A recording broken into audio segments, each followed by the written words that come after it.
Well, let's continue the conversation around water scarcity, and we're joined by the Minister of Water and Sanitation, Pemmy Majodina, who is blaming some of the municipalities for failing to fix infrastructure and leaks, as you have heard the Premier of Gauteng detail there. Minister, good evening to you and thank you for your time. When you say, and this is through a report on Business Day today, they telling us that you were addressing the Parliament Portfolio Committee on Water and Sanitation, and you said the words, I quote here,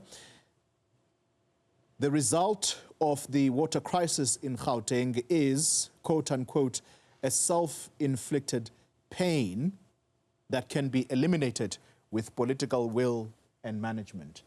Why do you say those words? Thank you very much to you, Toli, and the viewers. Indeed, those are my words. I said that because in July, we alerted Gauteng that they were overusing water, 238 liters per person per day, as against the norm which is 173. But Gauteng is losing a lot of water because of the leaks, illegal connections, non-revenue water, and we then said, Gauteng, please sort out this.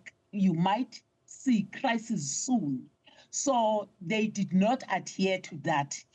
Up to a level where on the 18th of September, having sent a lot of notices to municipalities, on the 18th of September, we had no other option except to restrict water to be on level 1 in all municipalities of Gauteng, because the water that is cleaned and is unaccounted is too much, and therefore their reservoirs are going down, our dams are going down for water that could have been attended to. So this is why I say this is a self-inflicted pain, but it needed a political will where the leadership of municipalities must prevail and play their role over officials of municipalities. Is it your view that the leaders are not playing their role, the political leaders in particular?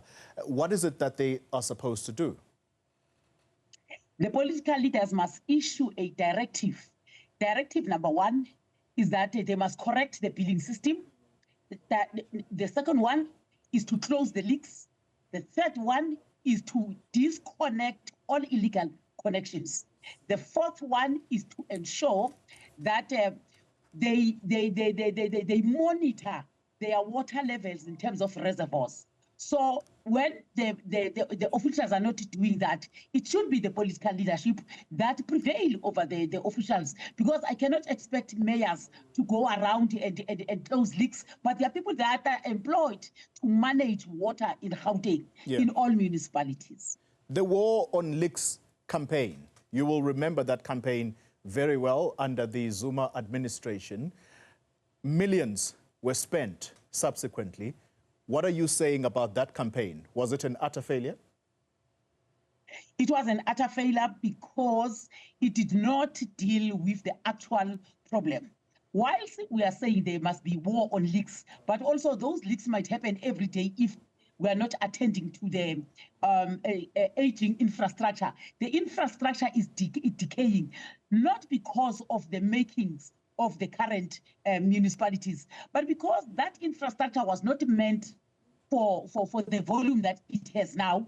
It is quite old, but the economy in Gauteng is growing. The population in Gauteng is growing, and therefore it puts more pressure on a decaying infrastructure. So we are saying, let municipalities use their meek funding to ring-fence a percentage for maintenance of water infrastructure.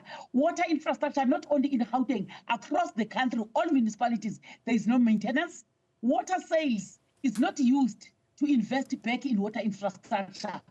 So that is why we find ourselves having this problem where there are leaks all over. And when they leak, there are leaks, those leaks are of a clean and processed water. And when that water leak from our reservoirs, from our water treatment plant, we, together with Red Water, We have paid, we've given them water, and they must pay for water. And that is why today my water boards are owed more than 22 billion by municipalities, even Gauteng municipalities. I'm not singling them out, but because of Gauteng being an economic zone and hub of this country, they need water like yesterday. But they can attend to this. I agree with the Premier. We met with the Premier on the 14th with all municipalities. That was not our first meeting. We had an Imbizo with all mayors of Gauteng, and we raised this thing before the level 1 restriction. And even that level 1 restriction, which started on the 18th, they did not adhere to that. They did not, and they don't enforce their bylaws. And it is a problem across municipalities. Bylaws are there, but they are not enforced. And if they are not enforced, so we are forced to restrict what don't want to get there, want to say attend to level 1. I'm happy that Premier is saying every municipality of the 11, they're going to adhere. Tshwane has started a little bit on that, and we want all municipalities to use water sparingly. But if they don't attend to these 4 things, they might run out of water. There's no drought in Gauteng. They are not compared to what happened in 2008 or in Western Cape of day 0. They can be out of this crisis if they attend to these 4 simple things: disconnect illegal connections, close the leaks, build correctly. Minister, what is the status of the Lesotho Highlands water project? The status, we have closed down the tunnel, Lesotho Highlands tunnel, which also give water to Gauteng, Free State, and Northern Cape, and part of Northwest. But that does not have any effect on what is happening in Gauteng. When we elect,